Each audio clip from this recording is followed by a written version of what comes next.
हम अध्ययन करेंगे यूपीएससी प्रीलिम्स क्विज 2020 की सॉल्यूशन का। क्वेश्चन नंबर 1 है, गांधी इरविन समझौते में निम्नलिखित में से क्या सम्मिलित था। गांधी इरविन समझौते में राउंड टेबल कॉन्फ्रेंस में भाग लेने के लिए कांग्रेस को आमंत्रित करना, ये बात बिल्कुल सही है। दूसरा पॉइंट है इसका, असहयोग आंदोलन के संबंध में जारी किए गए अध्यादेशों को वापस लेना, बिल्कुल अध्यादेश वापस ले लिए गए थे असहयोग आंदोलन के दौरान, ये भी सही है। तीसरा, पुलिस की ज्यादतियों की जांच करने हेतु गांधी जी के सुझाव की स्वीकृति, ये गलत है। चौथा है, केवल उन्हीं कैदियों की रिहाई जिन पर हिंसा का अभियोग नहीं था। तो ये सारी बातें गांधी इरविन समझौते में सम्मिलित थी, इसलिए 1, 2 और 4 ये राइट है। क्वेश्चन नंबर 2 है, स्वतंत्रता संग्राम के समय में लिखी गई सखाराम गणेश देउस्कर की पुस्तक देशियर कथा के संदर्भ में निम्नलिखित कथनों पर विचार कीजिए। तो पहला पॉइंट है इसमें, इस पुस्तक ने औपनिवेशिक राज्य द्वारा मस्तिष्क की सम्मोहक विजय के विरोध में चेतावनी दी, हाँ तो ये भी सही है। दूसरा पॉइंट है, इस पुस्तक ने स्वदेशी नुक्कड़ नाटकों तथा लोकगीतों को प्रेरित किया, बिल्कुल किया। तीसरा है, देउस्कर द्वारा देश शब्द का प्रयोग बंगाल क्षेत्र के विशिष्ट संदर्भ में किया गया था, ये इसमें गलत हो जाएगा। क्वेश्चन नंबर 3 है, भारत के इतिहास में निम्नलिखित घटनाओं पर विचार कीजिए। पहला पॉइंट है इसमें, राजा भोज के अधीन प्रतिहारों का उदय। दूसरा, महेंद्र वर्मन प्रथम के अधीन पल्लव सत्ता की स्थापना। तीसरा, परांतक प्रथम द्वारा चोल सत्ता की स्थापना। चौथा, गोपाल द्वारा पाल राजवंश की स्थापना। इसमें कौन सी घटना पहले घटित हुई, फिर उसके बाद ऐसे इसको क्रम में समाहित करना है। तो प्राचीन काल से लेकर सही कालानुक्रम क्या है, तो इसका आंसर हो जाएगा 2। पहले दूसरी घटना आएगी महेंद्र वर्मन प्रथम के अधीन पल्लव सत्ता की स्थापना। फिर चौथे नंबर की घटना आएगी गोपाल द्वारा पाल राजवंश की स्थापना। फिर पहले नंबर की घटना आएगी राजा भोज के अधीन प्रतिहारों का उदय। फिर तीसरे नंबर की घटना आएगी परांतक प्रथम द्वारा चोल सत्ता की स्थापना। इसको देखेंगे हम डिटेल में। महेंद्र वर्मन प्रथम पल्लव वंशीय शासक था, जिसका शासनकाल 600 से 630 ईस्वी था, और यह चंपा राज्य का राजा था बिहार में, और सिंह विष्णु का पुत्र और उसका उत्तराधिकारी था। पहले जैन अनुयायी था, फिर यह बाद में शैव धर्म का अनुयायी बन गया था।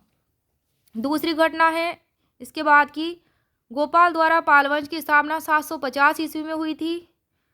तीसरी घटना राजा भोज के अधीन प्रतिहारों का उदय, तो इसका शासनकाल राजा भोज का 836 से 885 लगभग 49 वर्ष 49 ईयर्स। चौथे नंबर की घटना है परांतक प्रथम, यह चोल शासक था, चोल सत्ता की स्थापना की थी, और 907 से 955 ईस्वी तक इसका शासनकाल था परांतक प्रथम का, और यह आदित्य प्रथम का पुत्र था।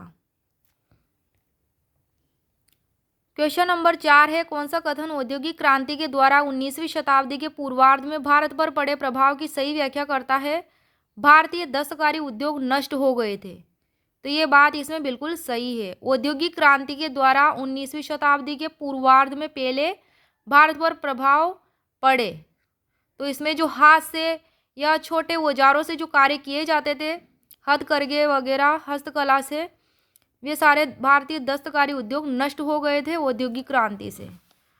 क्वेश्चन नंबर 5 है, भारत के धार्मिक इतिहास के संदर्भ में निम्नलिखित कथनों पर विचार कीजिए। पहला है, स्थविरवादी महायान बौद्ध धर्म से संबंधित है। दूसरा, लोकोत्तरवादी संप्रदाय बौद्ध धर्म के महासंघिक संप्रदाय की एक शाखा थी। तीसरा, महासंघिकों द्वारा बुद्ध के देवत्वारोपण ने महायान धर्म को प्रोत्साहित किया, तो इसमें से कौन सा सही है, इसमें दूसरा और तीसरा सही है। दूसरा, लोकोत्तरवादी संप्रदाय बौद्ध धर्म के महासंघिक संप्रदाय की एक शाखा थी, और महासंघिक द्वारा बुद्ध के देवत्वारोपण ने महान धर्म को प्रोत्साहित किया, ये बातें सही है। अब है इसमें क्वेश्चन नंबर 6, भारत के इतिहास के संदर्भ में निम्नलिखित युग्मों पर विचार कीजिए। तो इसमें पहली बात है कि बेनियान, ये क्या होता था, ईस्ट इंडिया कंपनी का भारतीय एजेंट होता था, व्यापारी होता था ईस्ट इंडिया कंपनी का। मिरासीदार ये राज्य का नामित राजस्व दाता होता था। तो इसमें दोनों बातें सही है। औरंग राजकोष का प्रभारी, ये बात गलत है क्योंकि औरंग एक फारसी शब्द था जिसे एक गोदाम के रूप में जाना जाता था। क्वेश्चन नंबर 7 है, निम्नलिखित कथनों पर विचार कीजिए। पहला है, भारत का राष्ट्रपति ऐसे स्थान पर जिसे वह ठीक समझे संसद का सत्र आहूत कर सकता है। ये बात बिल्कुल सही है। दूसरा है, भारत का संविधान एक वर्ष में संसद के 3 सत्रों को आहूत करने का प्रावधान करता है, किंतु सभी 3 सत्रों का चलाया जाना अनिवार्य नहीं है।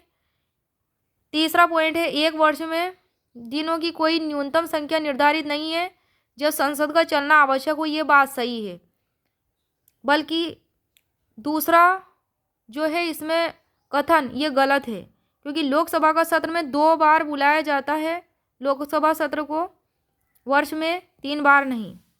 क्वेश्चन नंबर 8 है, स्वर्ण ट्रांच रिजर्व ट्रांच निर्दिष्ट करता है किसको? IMF द्वारा इसके सदस्यों को प्रदत्त एक साख प्रणाली को। और IMF की फुल फॉर्म है इंटरनेशनल मॉनेटरी फंड, अंतर्राष्ट्रीय मुद्रा कोष। मुख्यालय इसका है वाशिंगटन DC और 190 जो कंट्रीज हैं वे इसमें इन्वॉल्व हैं। क्वेश्चन नंबर 9 है, निम्नलिखित कथनों पर विचार कीजिए। पहला है, भारत के संविधान के अनुसार कोई भी ऐसा व्यक्ति जो मतदान के लिए योग्य है, जो 18 वर्ष का हो जाता है, मतदान के योग्य हो जाता है, किसी राज्य में 6 माह के लिए मंत्री बनाया जा सकता है, तब भी जबकि वह उस राज्य के विधानमंडल का सदस्य नहीं है। ये कथन गलत है क्योंकि विधानसभा का जो सदस्य मंत्री बनाया जाएगा वो 25 वर्ष की आयु निर्धारित की गई है विधायक की। दूसरा है, लोक प्रतिनिधित्व अधिनियम 1951 के अनुसार कोई भी व्यक्ति जो दांडिक अपराध के अंतर्गत दोषी पाया जाता है वह जिसे 5 वर्ष के लिए कारावास का दंड दिया जाता है, चुनाव लड़ने के लिए स्थायी तौर पर निरर्थ हो जाता है, डिस्क्वालीफाई, भले वह कारावास से मुक्त हो चुका है। तो ये कथन भी गलत है क्योंकि 6 वर्ष तक की अवधि के लिए स्थायी नहीं होता है, वह परमानेंटली डिस्क्वालीफाई नहीं किया जाता है, ओनली उसकी अवधि 6 वर्ष तक की होती है 5 वर्ष तक के अपराध में। और मतदान की आयु 18 वर्ष और विधायक की आयु 25 वर्ष और नियुक्ति 6 माह के भीतर।